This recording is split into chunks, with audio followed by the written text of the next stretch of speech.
She walked into the courthouse to sign away their marriage on a quiet autumn morning. The kind where golden leaves drifted softly past the windows, and the air carried the faint scent of coffee from a nearby cafe. Everything about the day felt deceptively peaceful. And in that single, ordinary moment, Daniel's entire world came undone. He was sitting in the cold hallway, clutching the divorce papers like a shield, rehearsing the calm goodbye he had practiced in his mind for months. Then he looked up. There stood Laura, the woman he had promised forever.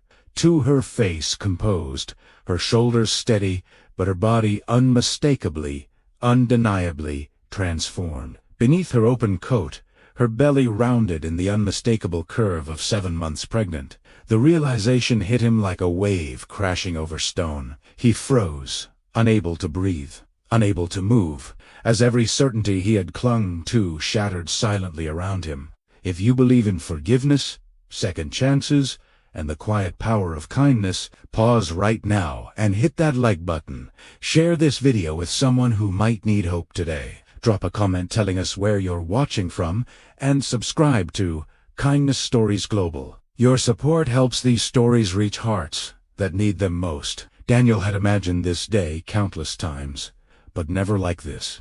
The divorce was supposed to be simple, clean signatures, separate paths, a polite end to a love that had slowly faded. He had convinced himself it was the mature choice, that their marriage had simply run its course under years of unspoken hurts and drifting apart. But seeing Laura now, carrying a child he never knew existed, forced him to confront how deeply he had stopped seeing her.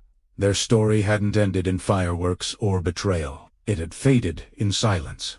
Daniel buried himself in work, chasing promotions and financial security, believing that providing was the same as being present. Laura longed for connection, late-night talks, shared dreams, the family they both once spoke about in whispers. But the conversations grew shorter, the evenings lonelier, until one day they were living like polite roommates sharing the same address. When the distance became unbearable, neither fought hard enough to close it.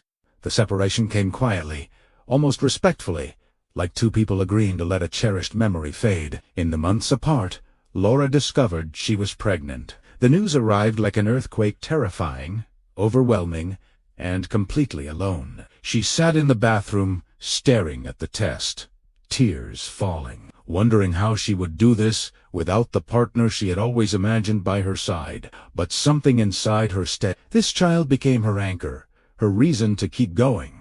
She rebuilt her life, piece by piece. Bypass doctor visits alone, late nights reading, parenting books, quiet moments, talking to the baby growing inside her. She chose hope over bitterness, strength over collapse. Daniel, meanwhile, had stayed emotionally frozen. He filled his days with work, workouts, and distractions, telling himself he was moving on. He avoided the empty side of the closet, the photos still on the shelf, the ache that surfaced when he least expected it. Walking away felt safer than trying and failing again. But now, staring at Laura's belly, every excuse crumbled. This wasn't just a surprise. It was proof that life had moved forward without him, that the future he had abandoned had kept growing anyway. Regret settled heavy in his chest, sharp and unfamiliar. For the first time, he felt the terrifying weight of possibly being irrelevant to the most important thing he might ever have been part of. In the hallway, the silence between them was louder than any fight they had ever had. Daniel noticed things he had stopped seeing years ago. The gentle way Laura rested her hand on her belly when the baby kicked, the faint shadows under her eyes that spoke of sleepless nights, the quiet courage in her posture. He wondered how many appointments she had gone to alone, how many fears she had carried without his voice to calm them. Shame burned through him. Had leaving really been strength, or just the coward's way of avoiding repair? The hearing was brief, almost mechanical. The judge asked if they were certain. Laura's voice was steady when she said yes. Daniel's came out hoarse. The papers remained unsigned. That continued for further review. Neither of them knew why they asked for the delay, but both felt the air shift, hoosed slightly. If this story is already touching you, please take a moment right now to like, comment one word that describes how you're feeling, and share this with someone who needs reminding that it's never too late to choose kindness. Turn on notifications so you never miss a story like this on Kindness Stories Global. In the weeks that followed, Daniel couldn't go back to the number. Every night, he lay awake, replaying moments he had dismissed Laura's tired smile when he came home late again. The way her voice softened when she talked about wanting a family, the day she quietly stopped asking him to try. The pregnancy forced him to see her clearly for the first time in years. Brave, resilient, carrying their child alone because he had chosen absence over effort. He didn't rush to her with grand apologies. He knew he had no right. Instead, he started small. A text asking if she needed anything for the appointments, an offer to carry groceries, when he saw her struggling in the parking lot of the obstetrician's office. He respected every boundary, never pushed, never expected gratitude, but he showed up quietly, consistently, without demanding forgiveness. Laura noticed. At first, she kept her walls high. The hurt was still raw. Trust had been broken slowly over years. She had learned to protect herself and the baby above everything. But Daniel's presence was different now. No defensiveness, no excuses. He listened when she spoke about her fears. He sat in waiting rooms without complaint when she had a scare at 32 weeks and ended up in the hospital overnight. He was there before she could even think to call anyone else, sitting in the corner, giving her space, but never leaving. One evening, after a long day of Braxton Hicks contractions, Laura finally asked the question that had been burning inside her. "Why now, Daniel? Why are you doing this?" He looked at her, eyes red from lack of sleep, and answered honestly, "Because I finally see what I almost lost forever. Not just you, not just the baby, but the man I was supposed to become. I was so busy building a life that I forgot to live it with you. I'm not here to erase the past. I'm here to earn the right to be part of whatever future you choose."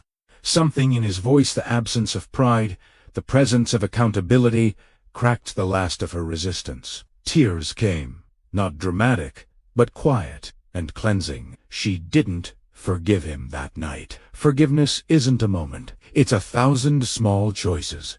But she'll let him stay. As the due date approached, the tension between past pain and possible healing grew almost unbearable. They attended birthing classes together, not as a couple, but as two people choosing presence over pride.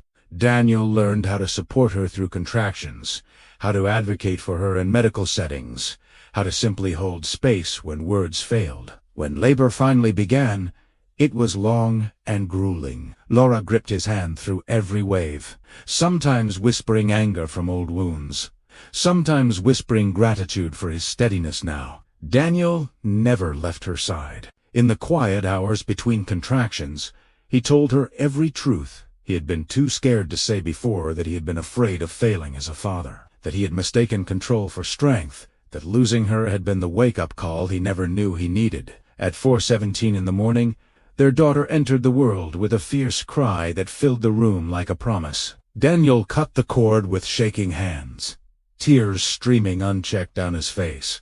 When the nurse placed the tiny girl in Laura's arms, Daniel knelt beside the bed, humbled beyond words. Laura looked at him over their daughter's head, exhaustion and wonder in her eyes, and reached for his hand. In that sacred, fragile moment, they weren't the same people who had drifted apart years earlier. They were two human beings who had walked through loss and chosen growth instead of resentment. The divorce papers remained unsigned. Whether they would rebuild their marriage or simply co-parent with deep respect was still unfolding. But hope no longer desperate, but earned filled the space between them. This story reminds us that even the most painful endings can become beginnings if we re-brab anew to face our mistakes and choose kindness toward others and toward ourselves. Bondad can come from the most unexpected places, sometimes from the person who hurt us most, when they finally choose to heal. If this story moved you, please hit like,